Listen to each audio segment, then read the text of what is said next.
দুষ্কৃতীদের হাতে গুলিবিদ্ধ মালদার তৃণমূল নেতা বাবলা সরকারের মৃত্যু হলো হাসপাতালে চিকিৎসাধীন অবস্থায়। এমনটাই জানালেন ইংরেজবাজার পৌরসভার চেয়ারম্যান কৃষ্ণেন্দু চৌধুরী। আর এই মৃত্যুর খবর ছড়িয়ে পড়তেই গভীর শোকের ছায়া নেমে এলো মালদার রাজনৈতিক মহলে।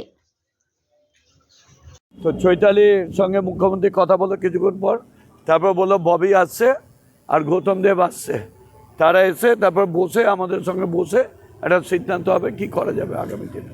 কি হয়েছে? ওনার কি মৃত্যু হয়েছে? হ্যাঁ, মারা গেছে, ডাক্তার ডিক্লেয়ার করে দেবে এখন। কতক্ষণ আগে মারা গেছে? ডাক্তার যা বলছে ব্রড ডেথ। স্পটে মারা গেছে? হ্যাঁ, কটা গুলি লেগেছে? 3টা গুলি বলছে, 2টো মাথা একটা পিঠে। বলছি কারা হামলা চালালো, কি মনে করছেন? এখন অনেক রকম সব জায়গায় প্রবলেম আছে, সেই প্রবলেমগুলো অ্যানালিসিস করবে পুলিশ। রাজনৈতিক কারণ থাকতে পারে? আমার তো মনে হয় রাজনৈতিক শত্রু ওর ছিল না, তাহলে ব্যবসা খুব ভালোবাসতো সবাইকে, সবারই সঙ্গে রিলেশন রাখতো, রাজনৈতিক কোনো ব্যাপার না। শহরের বুকে এই ব্যাপারে দিন দুপুরে গুলি, আমরা খুব আতঙ্কিত।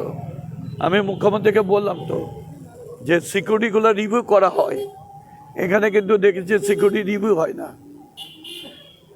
আমিও তো 17বার বোমগুলি খেয়েছি, ওই যা সিকিউরিটি আছে ইলেকশনের সময়ও বলেছি, এখনও বলছি। নিরাপত্তা নিয়ে আমি তো নিজের সিকিউরিটি নিজেই তৈরি করেছি, নিজের টিম তৈরি করে আমার সিকিউরিটি মেনটেন করি। শহরের নিরাপত্তা নিয়ে তো প্রশ্ন উঠে যাচ্ছে দাদা। স্বয়ং এটা মুখ্যমন্ত্রী দেখছেন সব কিছু। আপনারাও আতঙ্কিত? এই ঘটনার পর তো আতঙ্কিত হওয়ার ব্যাপারই আছে। এটা একটা প্রফেশনাল মার্ডারার এসে মার্ডার করে চলে যাবে, প্রফেশনাল মার্ডার? একদম প্রফেশনাল মার্ডার। রেকি করা হয়েছে? রেকি করছে, রেকি না করলে এত সুনির্দিষ্টভাবে এসে দাঁড়িয়ে থেকে কখন নামছে, কখনই করছে, কখন একা থাকে, কখন ওর পুরো হিট না থাকে, তখনই এটা করেছে। আপনি বলছেন এলাকার সমস্যা, এলাকার সমস্যা মানে কি ধরনের সমস্যা? ব্যবসায়িক না অন্য কোনো কারণ? এলাকার সমস্যা বলতে গিয়ে অনেক রকম সমস্যা আছে, কেউ হয়তো সহ্য করতে পারে না, কোনো কিছু এরকম হতে পারে। ক্ষতিকারক প্লাস্টিকের ক্যারিব্যাগ বর্জনের নির্দেশ দিয়েছে সরকার। চারিদিকে চলছে সচেতনতামূলক প্রচার কর্মসূচি। রায়গঞ্জেও তার ব্যতিক্রম নেই।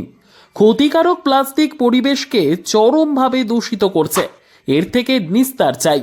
তাহলে উপায় কি? চিন্তা নেই, রায়গঞ্জে চলে এসেছে বিকল্প ব্যবস্থা। সবার জন্য সুখবর।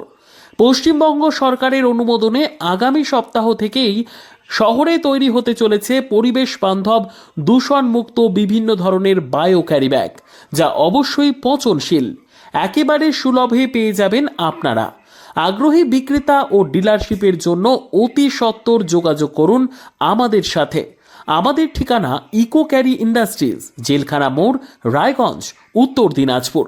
আমাদের মোবাইল নম্বর 7001178352 অথবা 9434171272 অথবা 8250161082 অথবা 9800217806।